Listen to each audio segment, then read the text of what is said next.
Sejam bem-vindos para mais um podcast da Casa Vida. Que batizaram de Gisele Convida. Bom, As mães, as primeiras mães que vieram para cá. Ficou ótimo. Muito prazer de vocês estarem aqui. A Renata falou do trabalho de vocês, que coisa mais linda do mundo. Flavinha, conheço há longa data. Posso falar que é uma vez cliente, sempre cliente, né? Ela é cliente desde a Cascata de Imbuí, sabia, Bruno? Sabia? Pô, que legal. Desde a É bem antigo, então. Desde a Cascata de Imbuí. Ela é bem no Matusalém. Das primeiras. Sim. Né, Flavinha? Verdade. Depois você conta um pouco. A Renata, que também, ela vai falar um pouco dela, também é a mãe da Isabela, é meio artista lá na Casa Vida, né? Só dá a Isabela nas redes sociais da Casa Vida.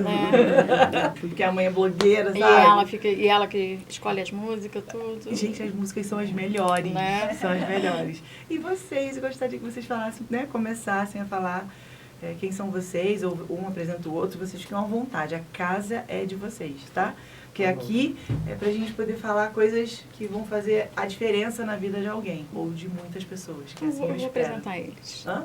Esse Isso. casal, na pandemia, eles tiveram o casamento mais lindo dessa cidade na pandemia. Depois vocês procuram nas redes sociais. Que coisa mais linda, foi ao vivo, né? Foi lindo, né, Bia? E aí eu fui me apaixonando pela história da Bia e do casal, né? E aí veio essa história da missa, a Valéria me falou, a missa do Bom Pastor e tal. Aí eu olhei Bia e Franca na frente.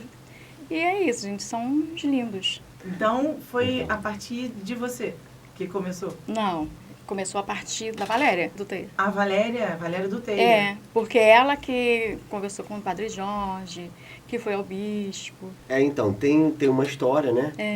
Da missa do Bom Pastor. Eu sou o Franklin, né? Esposo da Bianca. Então, a gente é da comunidade católica Nossa Senhora da Ajuda, né? Que é um carisma reconhecido pela igreja, né? E a gente vive esse carisma. E através desse carisma, né? Deus foi suscitando no nosso coração. Mas eu posso contar um pouquinho? Claro, a casa é sua. Começou assim, né? É importante pra gente poder contextualizar como tudo aconteceu. Eu tinha algumas audiências com um bispo diocesano, Dom Gregório, na época, para falar sobre o nosso carisma. E o carisma da comunidade é promover o encontro com Cristo dos enfermos do corpo e da alma. Para quem está assistindo a gente e que não entende, digamos, um duplo sentido da palavra carisma, esse termo, né, que você está usando, essa expressão que você está usando. O carisma é um dom, uma graça de Deus dada a um fundador, sim, para que as pessoas possam conhecer um pouco mais, assim, quem é um carisma grande, reconhecido pela igreja, é a Canção Nova. A Canção Nova é um carisma, esse carisma foi dado ao Monsenhor Jonas Abib, que é o fundador da comunidade, e eles têm um carisma próprio, particular, para viver dentro da igreja. E muitas outras comunidades pelo mundo, como a Shalom, como outras comunidades, como a nossa. Hoje na Diocese estamos 12 novas comunidades, 12 novos carismas que vivem cada um novo na igreja. O que é um carisma, né? Deus suscita dentro da igreja algo que a igreja ainda não realiza, uma necessidade que a igreja tem. Deus olha para um leigo, né, e põe nele esse carisma, esse dom, essa graça de Deus, para que ele desenvolva um trabalho, algo que aconteça, que a igreja precisa fazer, mas que não vai vir do clero, não vai vir da própria igreja, vem do próprio leigo. Então, assim, aí a igreja reconhece. Para a igreja reconhecer, só o bispo diocesano, um acompanhamento, vai analisar e ver se aquela inspiração que houve realmente foi um carisma. E quando ele vê que aquilo ali realmente é real e é uma necessidade, a igreja acolhe, né, acolhe muito bem e explora aquela vontade de Deus dentro da igreja.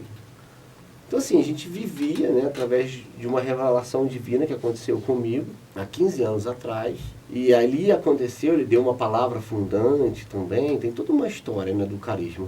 Então tinha uma palavra fundante, que é a cura da sogra de Pedro. Jesus entra na casa de Pedro, cura a sogra dele. E após a cura, Jesus fica na casa de Pedro, na casa de Simão ainda, né? E começam a levar até ele os enfermos, os deficientes, os coxos, as pessoas doentes do corpo e da alma. E quando as pessoas entram lá, Jesus cura. E aí Deus trabalha isso com a gente 15 anos, quase 15 anos, né? Um grupo de pessoas com aquela palavra. E aí, em um determinado momento, a própria igreja, os próprios sacerdotes foram nos orientando. Olha, isso aí tem tudo para ser um carisma. Deus quer suscitar algo novo em vocês, um trabalho novo, algo que a igreja necessita dessa inspiração. E aí a gente foi direcionado ao bispo e a gente começou algumas audiências com ele, um trabalho de reconhecimento desse carisma. E a missa do Bom Pastor, por isso que é bom dar esse contexto, surge ali, numa audiência dessa. Porque quando a gente chegou nessa audiência, Deus já tinha suscitado em nós um trabalho, que era um trabalho assim, que hoje também é um apostolado da comunidade, que chama-se Projeto Terezinha.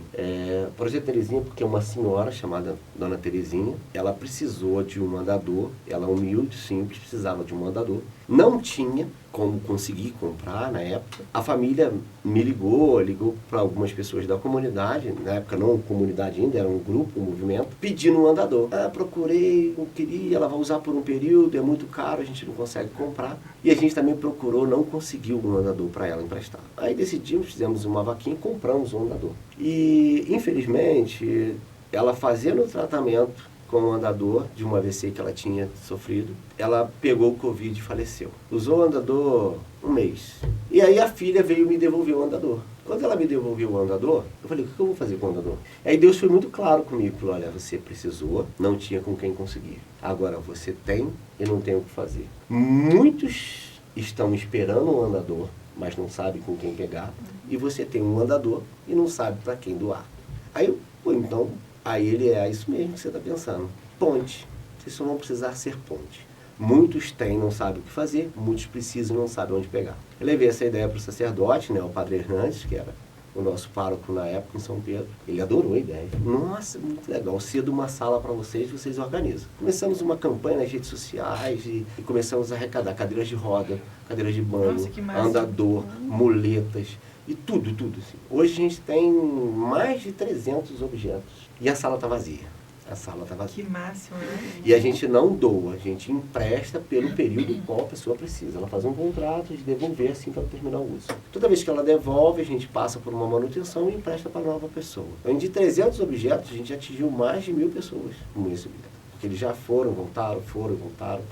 E o objeto 1 é o andador da Dona Terezinha, por isso o projeto era dele. E eu conversando com o Dom Gregório, falando, nós temos esse trabalho. Ele, nossa, que trabalho legal, né? Muito bom. Nossa, que ideia, né? Poxa, assim, eu falei, você vê que é a inspiração de Deus mesmo, né? Porque eu estou aqui na diocese há muito tempo, pensando numa forma de ajudar as pessoas assim, fazer campanhas de lacres, de tampinha, alguma coisa assim, que pudesse doar. Mas esse funciona muito mais. Porque a pessoa... Onde fica? A sede da comunidade é lá no Bom Retiro, é em Teresópolis. O nosso depósito está lá, a gente recebe ainda muita coisa. Aí a gente foi conseguindo asilo que fechou, doou pra gente. Aí a gente foi conseguindo pessoas que foram sabendo do projeto e, um amigo tá na garagem. O cara, eu trabalho com reciclagem, de vez em quando eu pego, aí começava a trazer pra gente. E a gente chegava assim, o material, às vezes precisando de reforma, a gente reforma e põe para o uso. Mas a paróquia de São Pedro é a porta de entrada onde as pessoas têm mais facilidade para pegar. Então a Secretaria da Paróquia de São Pedro, nos horários comerciais, faz essa entrega e esse recolhimento. Então lá na paróquia tem uma sala, os objetos que estão disponíveis estão nessa sala, a pessoa vai lá, preenche uma ficha, sem custo nenhum,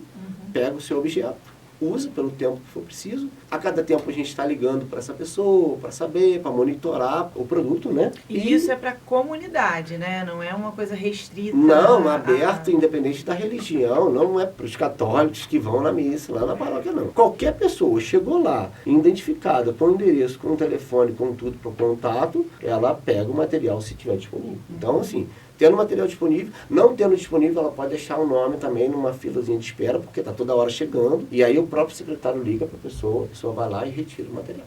Então, assim, desse diálogo, né, com o próprio Dom Gregório, na época, a gente conversando desse projeto Terezinha, aí surgiu uma pergunta dele, né? Aí, assim, vocês vão entender um pouco mais, um carisma, né? Eu estava diante de um líder da igreja, a autoridade máxima, assim, na nossa diocese, que é o bispo diocesano, né? Ele falou para mim assim, olha a frase dele, né? Ele é muito inteligente. Ele olhou para mim e falou assim, o projeto é muito lindo, mas a nossa igreja é muito abençoada, a nossa diocese. Porque nós não temos deficientes, nós não temos surdos, nós não temos autistas. Aí eu fiquei assim, né, parado. Aí ele falou assim, você está surpreso com a minha pergunta? Aí eu falei, sim. Aí ele, por quê? Temos? Eu falei, sim, temos. Aí ele falou assim, temos. Eu sei, você sabe. Mas aonde eles estão? Aí eu falei, isso fere o meu coração, porque eu sei que eles existem, você sabe que eles existem, mas eles não estão dentro das nossas igrejas. E eu te pergunto, por que eles não estão dentro das nossas igrejas? Aí eu saí dali com aquela frase dele, né? Acabou logo depois a audiência, a gente conversou sobre outros assuntos da comunidade, do carisma, e eu saí com aquilo ali muito, muito incomodado, muito incomodado. Não sou pai atípico, não tenho filho atípico, assim, não vivi essa realidade, mas muito incomodado, né? Eu falei assim, né, eu hoje saio, eu vou na missa a hora que eu quero, vou no horário que eu quero, participo da Santa Missa, sempre participei, já participo há muitos anos, estou envolvido na igreja, e aquilo me incomodando. E essas pessoas, né? E aí, quando eu cheguei na paróquia, 15 dias depois dessa conversa com ele, teve uma reunião, e na reunião teve uma partilha. E na partilha, isso muito no meu coração, eu falei, olha, a partilha era assim, o que a gente poderia fazer em relação à caridade. Falei, em relação à caridade, hoje que vem no meu coração. Aí eu falei um pouquinho da conversa que eu tinha tido com o Dom Gregório e falei, olha, isso incomoda o meu coração e eu acho que isso é realmente um gesto de caridade. Está preocupado com o outro e hoje nós não estamos preocupados. Aí uma das moças que estavam na reunião falou assim, você falando isso, na visita do Dom Gregório aqui na nossa paróquia, há um ano atrás, uns 8 meses atrás, eu entreguei para ele uma carta de uma mãe. Eu posso dizer porque eu não li a carta, mas ela me disse o que estava na carta. Ela dizia para ele, eu a minha vida inteira fui católica, mas há 9 anos eu posso dizer que eu deixei de ser, porque há 9 anos nasceu a minha filha. Ela é autista nível 3, suporte, e eu estou proibida de ir à missa. Aí quando ela falou aquilo, assim foi como uma flecha, né? Porque Deus fez algumas perguntas no meu interior, né? Ele perguntou para mim assim, qual o carisma que eu dei para vocês? Em promover o encontro contigo, Senhor, dos enfermos do corpo e da alma. Ele falou assim para mim, essa minha filha está proibida de encontrar comigo todos os domingos, por quê? Então, primeiro ele perguntou assim, existe encontro maior comigo do que o dominical? Eu falei, não. E por que essa filha está proibida de encontrar comigo aos domingos? Eu falei, porque ela tem uma filha autista. Ele é. Mas por que ela está proibida? Por que ela não pode se encontrar comigo como você e como todos os outros? Aí aquilo, nossa, aquilo no meu coração, assim. E aí eu olhei para o lado, né? Do lado eu tinha uma pessoa que conhecia bem sobre o autismo, que é o Felipe, né? Fazia parte da comunidade, mas nunca tínhamos tratado do assunto. E eu comecei a abrir um leque de opções, e aí eu levei novamente para o sacerdote. Quando eu falei para o padre, ele falou, entendi tudo.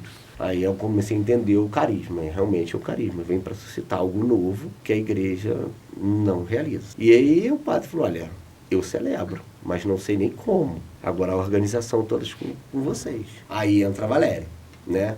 Porque aí o Felipe, a gente tem que procurar as mães que vão nos ajudar nas necessidades que elas precisam para que essa missa aconteça. Elas vão saber melhor do que a gente a realidade que elas vivem, a qual a gente precisa. E aí a Valéria entrou uma ajuda sensacional. Ela participou do nosso primeiro podcast daqui. Né? A Valéria é sensacional, mãe do Lucas. Ali a gente aprendeu com ela para montar o primeiro dia, né? Porque assim, tudo é um aprendizado, aí continua sendo um aprendizado. Primeiro porque a gente procurou a nível nacional, em tudo. Todas as igrejas, e pela internet, algum lugar que a gente pudesse copiar e fazer igual, né? Algum lugar que já fizesse. E para o nosso surpresa a gente não encontrou nada, não tem nada. Assim, não existe missa adaptada, pelo menos na nossa realidade católica, não existe nada. E aí, a gente não encontrando, a gente falou, vamos começar do zero então. O que a gente precisa fazer? Aí a Valéria sentou com a gente. Em 2 meses, né, a gente ouviu musicoterapeutas, terapeutas, especialistas, né, que foram nos ajudando a entender o que a gente precisaria fazer. Esse universo e o que precisaria ser feito de adaptações. A Valéria foi sensacional, porque com a experiência dela, do Lucas também, por ser católico, ter tentado participar de várias missas e não conseguido ter saído no meio por causa do barulho, por causa do som, por causa da bateria, por causa de vários instrumentos que não podem ser utilizados, por falta de segurança, portas abertas. Então, ela ajudou isso, né? Então a gente fez as adaptações iniciais, que eram portas fechadas, missa de 45, 50 minutos no máximo, bem reduzida, com menos música, menos instrumentos, instrumentos somente de sopro ou de corda, bem baixinho. E aí a gente foi com a ajuda delas agora, que estão aí, né? A Flávia e a Renata. A cada missa elas vão ajudando a gente, né? Eu lembro de vocês quando a gente ligou o ventilador pela primeira vez, o calor. Quando ligou o ventilador, assim, o Felipe olhou lá da frente e falou, não, desliga, por favor. Aí a gente foi lá, desligou o ventilador, o padre não entendeu nada. Os outros, porque a missa é aberta a todos, né? Não a missa fechada, então a missa aberta ao público. Quem quiser pode participar. A gente chama de uma missa para pessoas com deficiência, não só para famílias atípicas, né? A missa toda adaptada, ela tem tradução em Libras, toda missa com tradução em Libras. A gente tem elevador na paróquia, então muitos cadeirantes vão nesse horário. Até interessante que vocês não fecharam no autismo, né? Não. Isso é maravilhoso. Não excluíram os deficientes de forma geral, né? E como é para vocês duas, né? Primeiro fala uma, depois a outra, fala junto, enfim... participar dessa missa, como que foi a sua primeira vez, qual foi a primeira emoção? Me conta um pouco. Então, Gi, eu sempre falo que, assim, a missa, ela é para as nossas crianças, para os adolescentes, para os neurotípicos, mas ela é muito importante para a gente, porque ainda que a gente viva, né, num processo de levar conhecimento para incluir, a gente sabe que essa inclusão ainda é uma utopia muito grande. Então, quando você pode ir a um ambiente onde você não vai ser julgado, onde você não vai ser visto com olhos revirados, né? Que a sua criança pode estar ali em qualquer momento, desregulada ou não, você consegue fazer a sua oração em paz. Porque para nós católicos, a missa, o domingo, é o nosso momento de encontro com Deus. Então, você está numa igreja onde você precisa ficar... Você não está entregue ali, né? Lá na Missa do Bom Pastor, a gente simplesmente tem todo o staff deles. Foi o que o Frank falou. A missa tem portas fechadas para a proteção das crianças, eventuais loopings e tudo que a gente sabe, né? Que eles podem... Para as pessoas que também não sabem o que é isso, por favor, podem explicar.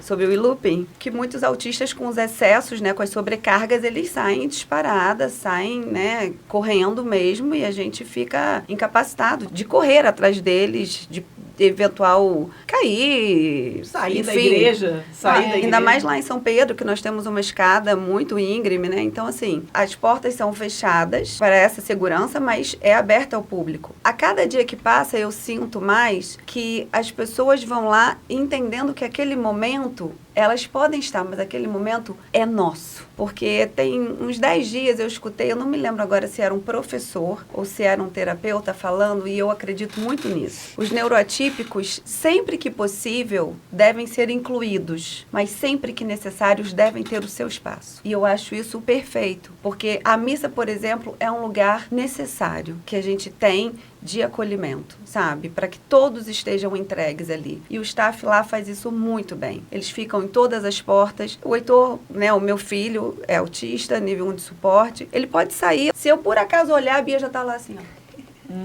Sabe? Todos eles são conhecidos, todo mundo sabe. Dá uma tranquilidade para você. Exato, né? Sabe? E eles têm um olhar muito particular, sabe? Então, assim, o Heitor não liga pro ventilador, mas o Lucas liga. A fulana se importa. Eles sabem, sabe, o pormenor de cada um, eles estão sempre atentos. Tudo isso que o Frank falou, assim, essa missa feita em tons mais baixos, é rápida. Então, assim, tudo isso, traz um conforto espiritual muito grande para nós familiares, sabe? É incrível, só participando. Que massa. Deixa eu abrir um parênteses aqui, que uma vez o Padre Hernandes falou uma coisa no altar, muito legal, não sei se vocês estavam nessa missa, que ele falou assim...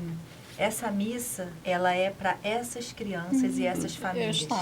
Se você está aqui e não está se adaptando, então você tem outros horários para você participar. Eles não. Então, a missa é para eles. E todos que participam dessa missa, que não têm crianças atípicas ou algum deficiente, eles falam, assim, não que a missa seja diferente das outras missas, mas é algo sobrenatural que acontece Sim, ali. é E verdade. só quem participa desse horário da Santa Missa que consegue explicar. No começo a gente fez pequenos vídeos, né, para postar na rede social, e teve um casal que falou assim pra gente: quando começa essa Santa Missa, parece que eu ouço anjos cantando. E é assim que a gente fica mesmo, porque por mais que tenha crianças atípicas na missa, muitas das vezes nem parece que tem, porque eles já estão se sentindo em casa. Sim. E isso é maravilhoso, Sim. porque às vezes a mãe chega a primeira vez, a criança ainda está naquela coisa de reconhecimento do local, e aí não para sentadinha, corre para lá, corre para cá. A mãe fica meio preocupada, o que é normal.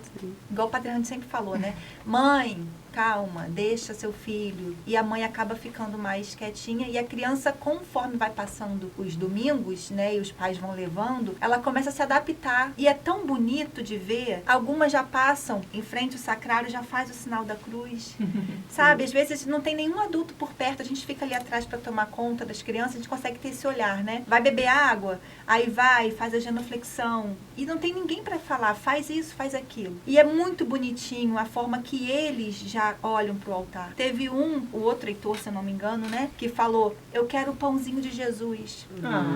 Por que eu não posso ter o pãozinho de Jesus? Então, ele já tem essa necessidade, sabe? Então, essa Santa Missa, ela veio para poder mostrar pra gente também, não só pros pais e as mães que precisam estar ali, mas pra gente também, como que é importante esse abraçar no geral. E não só porque a gente não tem filhos atípicos, a gente deixar passar, Sim. sabe? E assim, o olhar das mães pra gente é muito gratificante, sabe? A gente chegar e eu brincar com a Isabela. Isabela é uma graça. Ela chega com a bonequinha dela na missa, ela olha a minha filha, eu falo: você tá tratando dela bem? O que você fez com ela hoje? E ela vai conversando, aí tem a particularidade dela, aí chega o Heitor da Flavinha com o dinossauro na mão, eu falo: meu Deus, esse eu não conheço, e ele desenvolve o assunto ali. Então, cada um que chega, a gente já sabe lidar com eles, né? E a gente vê que eles não têm mais aquela coisa de não querer chegar perto. Sim. Eles vêm, alguns abraçam, outros ficam pertinho, depois saem. E assim, o Padre Hernande no começo, ele tinha, claro, um receio, né? Como que vai fazer, como que vai acontecer. E simplesmente vai acontecendo e nem a gente sabe explicar. A São gente 3 não anos. sabe como explicar. Vai fluindo. São 3 né? anos de missa dominical, faz agora, né? No primeiro domingo do Advento, vão fazer 3 anos dessa Santa Missa. E assim, um dia a pessoa perguntou assim: parece uma missa normal? Eu falei: mas é uma missa normal. Porque o trabalho que Deus foi criando e a gente foi desenvolvendo com as técnicas, tentando fazer, é fazer ela o menos de carga possível, Sensorial. Né? sensorial, para que não aconteça. Então, assim, às vezes você olha, vai ter 6, 7 famílias atípicas lá, e a missa acontece sem Sim. nada. Sim. Normal. Esses autistas são diferentes. Não, o lugar foi preparado, pensado nisso. Então, assim, a Érica, né, mãe do Miguel, a Érica, num testemunho que ela deu pra gente, ela fala, né, assim, o que mais me marcou, né, é a acolhida de saber chegar aqui e que aqui eu sei que eu tô em casa, eu sei que foi feito pra gente, e se alguém tiver incomodado, me desculpe, mas ele está no lugar errado. Sim. Por estar incomodado. Eu não, né? E isso é importantíssimo, essa acolhida, né? Saber que você está ali e que aquele espaço foi separado para você, né? Não só, a gente sempre fala isso, né? A gente usa esse slogan, né? Missa para pessoas com deficiência e suas famílias, porque é importante, né? Às vezes você tem um filho talvez atípico nível 3 suporte que talvez não vai entender a Santa Missa, não está entendendo o que está acontecendo. Mas para a família, para o pai, para a mãe, poder sair no seu domingo da sua casa, sentar, ouvir a palavra de Deus, mesmo que seu filho suba no altar, em algum momento ele precisa, para se regular andar, ele pode subir ao altar, ele sobe ao altar, ele fica do lado do padre, ele senta na cadeira do lado do padre, o padre faz um carinho, ele desce, alguém sobe com ele. Então, assim, essa movimentação não traz transtorno, porque foi adaptado aquele momento para isso, né? O movimento dos surdos também, né? Algumas semanas atrás, a menina, né, respondendo o Pai Nosso junto com o intérprete, eu olhava assim, eu me emocionava, porque fiquei imaginando, né, quantos anos essa menina foi na missa sem entender nada. O padre estava lá, fazia os gestos, ela, com o tempo, ela reconhecia o que estava acontecendo, mas ela não entendia. O evangelho era lido, ela não sabia a palavra que estava sendo proclamada. O Pai Nosso estava sendo rezado, ela não sabia que estava sendo rezado. E ela só sentava e via a movimentação, e ela tem a primeira comunhão, ela comunga, a família comunga, ela comungava sem entender a missa, né? E o intérprete ali, ela podendo responder o glória, ouvindo através do gesto. Pertencendo, né? Participando. Participando. Podendo ouvir a palavra de Deus, né? Sendo proclamada, a homilia que o padre estava falando, entendendo o que estava acontecendo. Assim, aí você vê aqui a mão de Deus, né? Assim, eu não consigo entender de outra forma, né? Eu e nenhum de nós teríamos capacidade de promover isso, de criar da nossa cabeça. Aí se entende um pouquinho o carisma, né? É um dom, uma graça. Deus falou assim, eu quero isso. Para esse tempo, para essa necessidade, para essa realidade, Deus suscita algo, eu preciso atender essa necessidade. Preciso atender as orações de vocês. Deus ouviu, né? A primeira coisa, quando a gente conversou com a Valéria, eu comecei a contar a história, aí ela começou a chorar, aí ela falou assim, meu pai foi 50 anos ministro de Eucaristia em Santa Teresa. Eu nasci lá dentro, toquei e cantei nos ministérios de música, e hoje eu pago alguém para ficar com o Lucas, para mim na missa a cada 15 dias. Eu não estou conseguindo entender como que alguém que não vive essa realidade atípica está pensando nisso, está pensando na gente. Falei, não foi nós que pensamos, né? Você vê que foi o próprio Deus. Aí o Felipe foi muito feliz, falou assim, Deus ouviu as suas orações. De quantas vezes essas famílias tentaram ir, tiveram que ir embora, né? Tiveram que sair no meio da missa, tiveram que sair antes, tiveram que... ficaram com medo, com receio, eu vou lá, será que meu filho pode desregular, pode atrapalhar, e se sentiu incomodando as outras pessoas, atrapalhando. Inadequado, né? Como a Flávia falou, né? Tá no lugar que não vai ter esse olhar, né? De tipo, nossa, isso incomoda muito. Lá a gente, graças a Deus hoje, né? Por esse tempo que a gente já está vivendo, graças a Deus a própria comunidade já entendeu, né? Sim. Não tem isso, não tem esse olhar, né? Tá atrapalhando, tá incomodando, né? Aquele olhar diferente, não tem. A gente, graças a Deus, hoje já não consegue viver tanto isso mais, né? Vivendo essa realidade. Muito, muito bom. É importante lembrar também, né, que a gente está aprendendo a cada missa, né? A gente está aprendendo com as mães que nos ensinam, nos falam as necessidades. E a gente também, às vezes, faz algo que a gente percebe que não deu certo, a gente tem que voltar. Por exemplo, no começo, a gente fez uma salinha que era para poder regular, caso uma criança precisasse, né? Mas acomodação sensorial. Sim, só que aconteceu, as outras crianças viram que tinha uma salinha e que tinha brinquedinhos e que era mais legal estar ali do que sentada lá no banco com o papai e com a mamãe. Então, acabou ficando uma coisa assim de um playground dentro da missa. E aí tumultuava entre eles. Aí dava e as crianças atípicas, às vezes, não conseguiam ficar ali. Porque às vezes tinha muito barulho das outras crianças. Então, caramba, nas nossas reuniões, né? Como que a gente vai fazer? Como que a gente vai chegar e falar para essas mães que as crianças não são atípicas, que elas não podem ficar ali? Porque não é que não pode, é porque a salinha foi pensada para as crianças que precisam se regular, né? Sim, então a gente tirou os brinquedos. Elas levavam os brinquedos para a missa, elas iam com os brinquedinhos dela para a salinha. Então a gente foi tentando, né, a cada missa, adaptando, e hoje a gente realmente abre a salinha quando está começando a missa. O Lucas é o que mais usa, ele fica na sala o tempo todo, ele dá uma volta na igreja com a mãe dele, ele volta, fica no cantinho dele. Então, assim, hoje as crianças meio que não estão mais indo para lá, a gente não precisou chamar a atenção de ninguém, que não é o intuito da missa, até porque Fomos conversando, né, com algumas famílias mais próximas, né, explicando a realidade da salinha, e aqueles que a gente conseguiu atingir foram entendendo, foram conversando com os próprios filhos para não estar lá, e a gente foi dando essa organizada, porque não tinha como, né, e a gente também não pode separar, a missa é aberta também ao público, né, e os pais que não têm crianças atípicas também não conhecem, né, é falta de conhecimento também, né, e soltava o filho, né, porque via as crianças talvez atípicas andando pela igreja, não, então essa missa tem gente na porta, tá liberado, pode soltar as crianças e tal. Então começava crianças correndo, então a gente foi aprendendo a adaptar, conversar com as crianças, organizar um pouco melhor, mas graças a Deus tem dado resultado, eu acredito.